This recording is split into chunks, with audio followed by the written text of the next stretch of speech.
Gujarat એટીએસના DYSP Shri Harsh ઉપાધ્યાયને એક ગુપ્ત બાતમી મળી હતી કે પશ્ચિમ બંગાળના વતની અમન સિરાજ, શુક્ર અલી એલિયાસ અબ્દુલ્લા અને શેખ નવાઝ નામના 3 માણસો અત્યારે રાજકોટમાં સોની બજારમાં નોકરી કરે છે.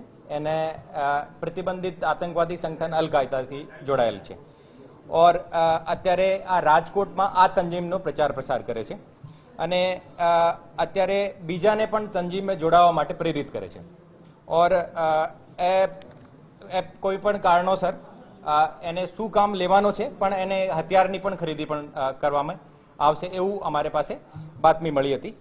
ઓર આ બાતમી હર્ષ ઉપાધ્યાય સાહેબ જે છે એ વરિષ્ઠ અધિકારીઓને આપી હતી ઓર આ વરિષ્ઠ અધિકારીઓની સૂચના મુજબ 2 ટીમોની રચના કરવામાં આવી હતી. એ ટીમમાં નેતૃત્વમાં ડીવાયએસપી હર્ષ ઉપાધ્યાય, ડીવાયએસપી SL ચૌધરી હતા ઓર એને સાથે police inspector HV Sisara, AS Chavda, BH Korat, KJ Rathod, JM Patel અને police sub inspector BD Vaghela, VR Jadeja, YG Gujar, SR Chaudhary, HD Vader, DS Chaudhary, RC Vadvana અને PR વસાવા હતા. એ 2 ટીમો અહીંયા રાજકોટમાં છેલ્લા 3-4 દિવસથી જો અહીંયા વોચમાં હતા ઓર અમારી એટીએસની અહીંયા ઉપસ્થિત ટીમ ઓર ત્યાંની જે અમારી જે એટીએસની અમદાવાદની ટીમ હતી એ બંને ટીમો અહીંયા હ્યુમન અને ટેકનિકલ વોચ છેલ્લા 3-4 દિવસથી અહીંયા રાખ્યો હતો. આ ટીમ જો એ કાલ 31 જુલાઈના દિવસે જો 3 માણસોની ને ડિટેન કર્યા હતા. એ માણસોનો નામ જે છે હું બોલું છું, અબ્દુલ શકુર અલી સન ઓફ હજરત શેખ, જે રાજકોટમાં ગાર્ડન ચોકમાં રહે છે અત્યારે ઓર એ મૂળ વતની છે ગોલા કરીને એનું ગામ છે ઓર વર્ધમાન જિલ્લાના છે પશ્ચિમ બંગાળના. બીજા અમન મલિક છે ઓર એના ફાધરનું નામ સિરાજ મલિક ઓર એ સોની બજારમાં રહે છે ઓર એ પણ મૂળ વતની હુગલી જિલ્લાના પશ્ચિમ બંગાળના છે. અને ત્રીજો માણસ જે છે સૈફ નવાઝ સન ઓફ અબુ સાહિદ, એ પણ સોની બજારમાં રહે છે ઓર એ મૂળ વતની વર્ધમાન જિલ્લા પશ્ચિમ બંગાળના છે. એ ત્રણોને અમારી ટીમ ડિટેન કરીને પૂછપરછ કરી હતી ઓર એનો ઝડપી પંચનામો પણ કરવામાં આવ્યો હતો. એ ત્રણો આરોપીઓની વિગતવાર પૂછપરછ કરતા ઓર એનો ઝડપી પંચનામા જે પણ વિગતો મળી હતી એને આધારે અમને જાણવા મળ્યો હતો કે જે અમન મલિક જે છે એ છેલ્લા 1 વર્ષથી વધારે સમયથી ટેલિગ્રામને માધ્યમથી એક એના ફોરેન હેન્ડલર સાથે જોડાયેલો હતો. એ ફોરેન હેન્ડલર અત્યારે પ્રાથમિક તપાસમાં એવું લાગે છે કે બાંગ્લાદેશના આતંકી સંગઠન અલ કાયદાના બાંગ્લાદેશના એના ગ્રુપનો હેડ હતો. અને ઓર એ વિદેશી હેન્ડલર જે અત્યારે નામ જો એનો નામ અબુ તલ્હા અને ફુરસાન નામની ઓળખ ધરાવે છે, એનો અસલી નામ શું છે એ તપાસમાં નીકળશે. ઓર એ બંનેના સંપર્કમાં આવવાથી એ તંજીમમાં અલ કાયદાની તંજીમમાં જોડાવા માટે પ્રેરિત થયો હતો ઓર ના પણ પ્રેરિત થયો હતો, એને કન્વર્સેશન અને બે મેસેજિંગ એપ યુઝ કરતા હતા, ટેલિગ્રામ અને કન્વર્સેશન. એ ટેલિગ્રામ અને કન્વર્સેશન માધ્યમથી ઘણા બધા રેડિકલ લિટરેચર ઉકસળણીજનક એને સાહિત્ય પણ મળ્યો હતો, વિડીયો પણ મળ્યા હતા ઓર એને ટેલિગ્રામને માધ્યમથી એને ઓનલાઈન જે છે કઈ રીતે ઓટોમેટિક હથિયાર ચલાવવાની જાણકારી પણ મેળવેલ હતી. ઓર પછી એને પછી આજે અમન જે છે તે ટેલિગ્રામને માધ્યમથી એક મુજમ્મિલ નામના ઓળખ ધરાણ માણસ તે સંપર્કમાં આવ્યો હતો. મુજમ્મિલનો પણ એકચ્યુઅલ નામ શું છે ઓર એ માણસ કોણ છે, ક્યાંનો છે, આ પણ તપાસનો વિષય છે ઓર એના સંપર્કમાં આવ્યો હતો. આ મુજમ્મિલ એમને જિહાદ કરવા માટે ઓર એને હિજરત કરવા માટે, હિજરત અને બીજા જગ્યાએ જઈને અહીંયા કોઈ ટાસ્ક એને આપવાનો હતો, એને કરવા માટે એને બીજો તંજીમને બીજાને જુદા જુદા જોડાવા માટે પ્રેરિત કરતો હતો. આ મુજમ્મિલને માધ્યમથી એ હથિયાર પણ એને પાસે એક હથિયાર પણ મળ્યો હતો. આ એક કન્ટ્રી મેડ સેમી ઓટોમેટેડ પિસ્ટલ એને પાસે એ ખરીદી કરી હતી ઓર એ હથિયારથી શું કરવાનો હતો એનો અત્યારે જો એ નક્કી નથી થયો. એનો હેન્ડલર એને ઇન્સ્ટ્રક્શન આપવાનો હતો કે ખરેખર આ હથિયારનો કઈ જગ્યા કામમાં લેવાનો છે. ઓર હવે એકચ્યુઅલી એનો ટાસ્કિંગ શું હતો આ બધો તપાસનો વિષય છે. ઓર પછી એનો કામ હતો કે અમન જે છે, અમન પોતાના જેવા બીજા બે માણસોને ગોત્યા હતા જે એને જેવી માનસિકતા ધરાવતા હતા, જે કટ્ટરપંથી માનસિકતા ધરાવતા હતા. ઓર એને આધારે અમન શકુર અલી, જેનું નામ અબ્દુલ્લા શુક્ર અલી પણ છે, ઓર સૈફ નવાજ, એ બે માણસોને ગોત્યા હતા. ઓર એને તકરીર આપી હતી ઓર એને આ તંજીમમાં જોડાવા માટે પ્રેરિત કર્યા હતા. ઓર એને આધારે એ બંને પણ તંજીમમાં જોડાઈ ગયા હતા. એ ત્રણો માણસો જે છે એનો હવે કામ હતું કે જો બીજા માણસોને પણ જોડાવાનો. હવે કોણ જોડાવ્યા હતા એ પણ તપાસનો મુદ્દો છે. ઓર અત્યારે એના જડતીમાં જે મટીરિયલ મળ્યો હતો એની વિગત છે કે એને પાસેથી એક કન્ટ્રી મેડ સેમી ઓટોમેટેડ પિસ્ટલ મળી છે ઓર 10 રાઉન્ડ્સ પણ હતા. ઓર એને પાસેથી 5 મોબાઈલ મળ્યા છે. એ 5માં ઘણો બધો રેડિકલ મટીરિયલ પણ મળ્યો છે. ઓર એમાં એ 5માં એપ જો કન્વર્સેશન એપ જે યુઝ્યુઅલી અત્યારે આપણે પણ કોઈ પણ યુઝ કરતા નથી. આ કન્વર્સેશન એક paid highly encrypted messaging app છે. આ યુઝ કરતા હતા. ટેલિગ્રામનો પણ યુઝ કરતા હતા. એની ગૂગલ સર્ચ હિસ્ટ્રીમાં ઘણી બધી એવી વસ્તુઓ મળી હતી જે કઈ રીતે વેપન ચલાવવાનો છે, કઈ રીતે AK-47 ને ઓપરેટ કરવાની છે, જે પણ semi automated and automated weapon કઈ રીતે ચલાવવાનો છે એ પણ બધાની જે આ ગૂગલ સર્ચથી અને જુદી જુદી એપ્લિકેશનથી જાણકારી મેળવતો હતો.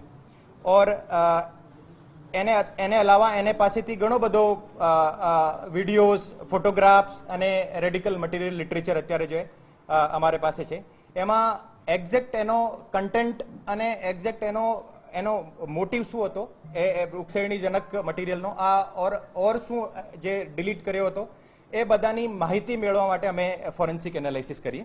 ઓર આ ફોરેન્સિક એનાલિસિસ પછી એમાં શું આગળની તપાસનો વિષય છે. એ ત્રણો ઇસમોને વિરુદ્ધ જે ગુજરાત ATSના પોલીસ સ્ટેશનમાં IPCની કલમ 121A અને હથિયાર આર્મ્સ એક્ટની કલમ 25(1)BA ને મુજબ ગુનો દાખલ કરવામાં આવ્યો છે. ઓર આગળની તપાસ અત્યારે ચાલુ છે. વેપન અત્યારે આ ફિક્સ છે કે જે આ કન્ટ્રી મેડ સેમી ઓટોમેટેડ પિસ્ટલ છે, પણ ક્યાંથી લીધો એ બધો અત્યારે અમે એને માટે જે અમારી તપાસની ટીમ કાર્યરત છે.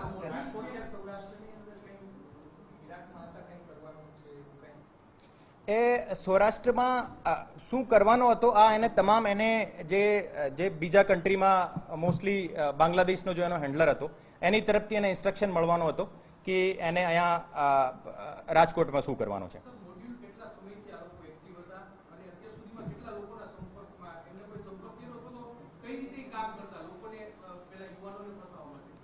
અત્યારે જે પ્રાથમિક તપાસ અને જે એની પૂછપરછથી જે ખબર પડી છે કે એ 3 માણસો જે આ સંગઠનથી જોડાયા હતા એને પાસેથી રેડિકલ મટીરિયલ પણ મળેલો છે. હવે એ કેટલા માણસોને બીજાના સંપર્કમાં આવતા એ અત્યારે અમે એની તપાસ અત્યારે ચાલુ છે. એનો મોટિવ હતો કે આપને એના જેવા જે કટ્ટરપંથી માનસિકતા ધરાવતા હોય એવા માણસોને શોધવાનો. ઓર એ શોધવાના ઘણા બધા જુદી જુદી જગ્યા અને કોઈ પણ રીતે એને કોઈ માનસિકતા ધરાવતો માણસ મળે તો એને અપ્રોચ કરતા હતા, એને તકરીર આપતા હતા ઓર પછી એને સંગઠનમાં જોડાવવા પ્રેરિત કરતા હતા. સોની બજારમાં સોનાના કારીગર રીતે કામ કરતા હતા.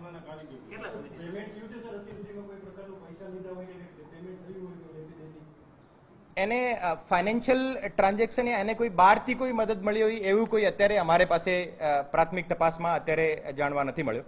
પણ એના મોબાઈલના ડેટા અને બધા જોતા આ વિશે જો ઘણી બધી માહિતી મળશે.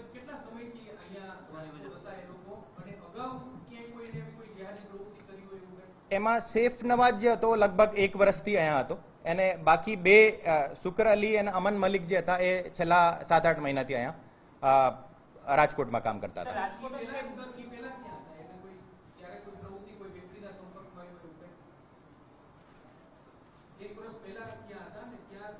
એક વર્ષ પહેલા એ આપના પોતાના વતનમાં જ હતા. એને ઓર એવું પણ થઈ શકે કે બીજા રાજ્યમાં પણ કામ કરતા હતા, તો એની માહિતી અમે અત્યારે જો ટેકનિકલ અને એની પૂછપરછથી ખબર કાઢી. રિમાન્ડ અત્યારે રિમાન્ડની પ્રોસેસ ચાલુ છે અને એમાં કેટલા દિવસની મળશે આ કોર્ટ નક્કી કરશે.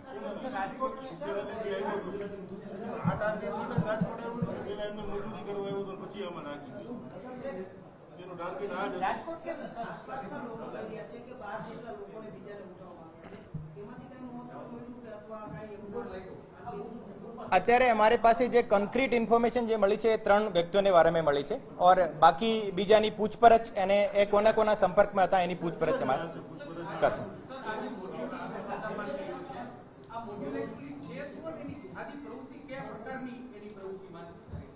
આ જે મોડ્યુલ જે છે અલકાયદાની જે મેઇન આઈડિયોલોજી છે એ સલાફી આઈડિયોલોજી ધરાવે છે ઓર એ જુદી જુદી જગ્યા જે કટ્ટરપંથી જે છોટા નાના નાના જે ગ્રુપ છે એ ગ્રુપના ઊભા કરી ઓર ફાઇનલી જે છે એ સરિયા લો એસ્ટેબ્લિશ કરવા માટે એની મેઇન આઈડિયોલોજી છે ઓર એ તમામની પણ સેમ જે જેહાદ કરીને અને અલકાયદાની આઈડિયોલોજીને આગે પ્રચાર પ્રસાર કરવા માટે એની પ્રવૃત્તિ છે.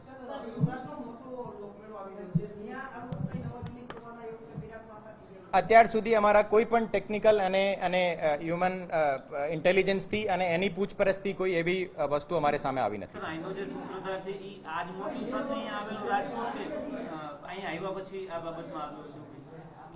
આ અત્યારે કોન્ક્રીટલી નહીં કહી શકીએ, પણ એનો લોકલ કોણ એનો ટાર્ગેટ હતો આ બધી જો તપાસમાં ખુલશે. ઓર અત્યારે જો એ બધા અહીંયા જે છે એનો એક કામ હતો કે જો એ મજૂરી કરતા હતા એ જે સોની બજારમાં ઓર પછી એ ટેલિગ્રામને માધ્યમથી સંપર્કમાં આવ્યા હતા એવી અમારી પાસે માહિતી. હવે આ પૂછપરછ કરીને અમે જો એને એક્ઝેક્ટ જો એની ફાઇનાન્શિયલ કન્ડિશનના આધારે પણ થઈ શકે ઓર એને આ અમે જો એની પૂછપરછ ચાલુ છે.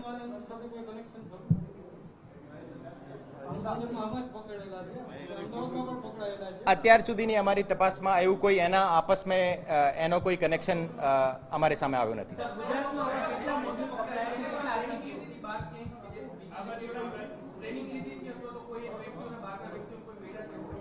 અત્યાર સુધીની અમારી તપાસમાં એવું કોઈ જગ્યા કોઈ ફિઝિકલ ટ્રેનિંગ લીધી હોય એવું કોઈ અમારી સામે આવ્યો નથી, પણ ખરેખર જો આ એના છેલ્લા 1 વર્ષ પહેલાથી એનો શું એક્ટિવિટીઝ હતી એને આધારે ખબર પડશે.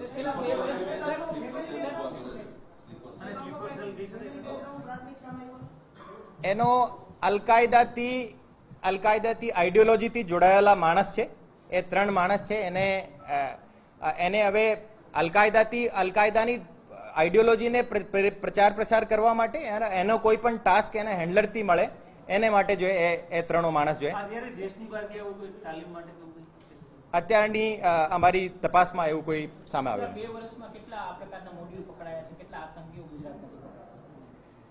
અત્યારે આ વર્ષમાં અમે ટોટલ 3 કેસ કરેલા છે. એમાં એક બાંગ્લાદેશના 4 માણસો જે અમદાવાદથી પકડાયેલા હતા, જે અલકાયદા ઇન ઇન્ડિયન સબકોન્ટિનેન્ટ મોડ્યુલથી જોડાયેલા હતા. એના પણ હેન્ડલર બાંગ્લાદેશમાં હતા. એવા કેટલા મોડ્યુલ ગુજરાતમાં એક્ટિવ છે એને માટે એટીએસની ટીમ સતત કાર્યરત છે ઓર જ્યારે અમને માહિતી મળે તમામ એ વખતે જો અમે એની કાર્યવાહી કરતા.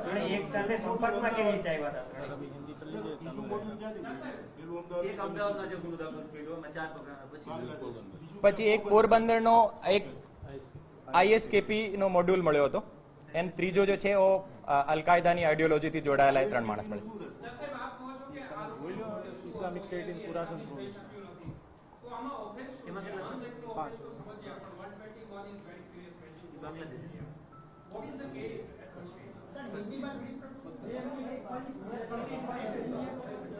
आप हिंदी में कर लेते हैं.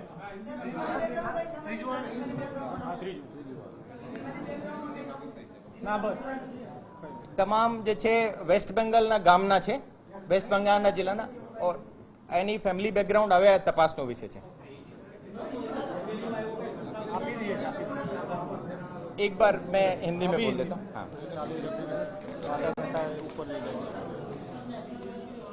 हाँ कौन पूछ रहा है हिंदी में?